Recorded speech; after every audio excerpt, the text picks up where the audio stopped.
అందరికీ నమస్కారాలు. వైఎస్ జగన్మోహన్ రెడ్డి గారు చేసేటటువంటి ఈ బస్సు యాత్రలో జనాలు నిజంగా రావటం లేదా? అసలు కొన్ని చూస్తూ ఉంటే ఒక సీఎం కాన్వాయ్ వస్తుంది అంటే రోడ్ల మీద వస్తుందంటే కనీసం ఒక 100-200 మంది ఎక్స్పెక్టెడ్ జనమన్నా రావాల్సింది. అది రావట్లేదా? మరి ఈ చేసేటటువంటి ఆయన చెప్పేటటువంటి మాటలకు, ఆయన చెప్పేటటువంటి ఈ రీసెంట్గా జరిగినటువంటి ఈ కోడికత్తి డ్రామా లాగా గులకరాయి డ్రామాలకు వీటికి జనం అనేది నమ్మట్లేదా? ఆయన మాటలకు విలువ ఇవ్వట్లేదా? ఇవన్నీ సాక్షిలో గత నెలగా చూస్తూ ఉంటే ఆయన చెప్పేటటువంటి సభలకు ఒక తండోపతండాలుగా జనాలు వచ్చినారు. ఈ యొక్క జన సమూహంలో ఇది ఒక భాగం అనేసి ఒక ఫస్ట్ పేజీలో వేస్తుంటారు వాళ్ళు ఒక జన సమూహాన్ని. ఇదంతా ఒక కల్పితమేనా? జస్ట్ ఇది ఒక డిమ్మిక్లేనా? నిజం కాదా? అసలు జనాలు జగన్ సభలకు బస్సు యాత్రలకు అస్సలు రావట్లేదా అంటే ఒక విధంగా అది నిజమనే చెప్పాలి.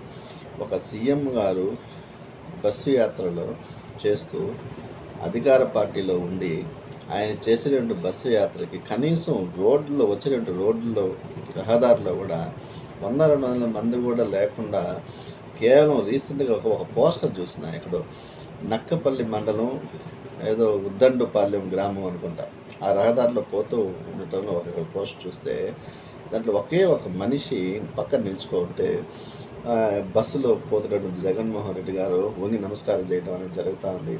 చుట్టుపక్కల ఎవరు లేరు, ఎటువంటి మనిషి లేరు.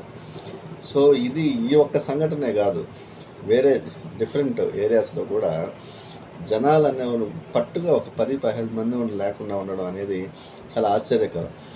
ఇంకో పక్క చంద్రబాబు నాయుడు సభలకు, చంద్రబాబు నాయుడు మీటింగ్స్కి, పవన్ కళ్యాణ్ గారి మీటింగ్స్కి ఒక పక్క జన సమూహాలు తండోపతండాలుగా వేలలో లక్షల్లో సమీకరిస్తూ ఉంటే ఒక అధికార పార్టీ వాళ్ళకి ఎంతోమంది టీం ఉంటుంది. ఈ వాలంటీర్స్లో కావచ్చు, లేదంటే లబ్ధిదారులు కావచ్చు, లేదంటే ఈ డ్వాక్రా మహిళలు వాళ్ళు కావచ్చు, దాని పైపెచ్చు వాళ్ళు ఏదో ఒక 100-200 డబ్బులు ఇప్పించి జనాలు తెప్పించుకోవచ్చు. ఇవన్నీ కూడా అనుకూలంగా అధికార పార్టీకి అనుకూలంగా ఉండాలి. ఇవన్నీ ఉన్నప్పటికీ కూడా జనాలు అయిష్టతో ఉన్నారా? అసలు రావటానికి సంసిద్ధంగా లేరా? వీళ్ళేమో ఒక పక్క సిద్ధం అనుకుంటా తిరుగుతూ ఉంటే అధికార పార్టీ జనాల మాటకి దానికి సంసిద్ధంగా లేరా? విరక్తిగా ఉన్నారా? ఈ డ్రామాలు ఇంక కట్టుపెట్టింది చాలు, మీ పని పడతావని చెప్తా ఉన్నారా? ఇంక నువ్వు జరగాల్సిందే కుర్జీ నుంచి అని ఏమన్నా బాయ్ చెప్తా ఉన్నారంటే ఇప్పుడు జరిగేటువంటి సిచ్యువేషన్ చూస్తే ఆంధ్రాలో చాలా వైసీపీ వాళ్ళకి ఇది మింగుడు పని విషయం అయినప్పటికీ కూడా చాలా దయనీయంగా పరిస్థితి అయితే చాలా దయనీయంగా ఉంది. ప్రజలు మాత్రం ఇంకెన్ని చెప్పినా, ఏ మాటలు చెప్పినా, ఎన్ని డ్రామాలు చేసినా, ఎన్ని జిమ్మిక్లు చేసినా కూడా నమ్మటానికి సంసిద్ధంగా లేరు అనే ఒక ఇండికేషన్ అయితే స్పష్టంగా అధికార పార్టీకి ఇవ్వడం జరుగుతూ ఉంది. నమస్కారం.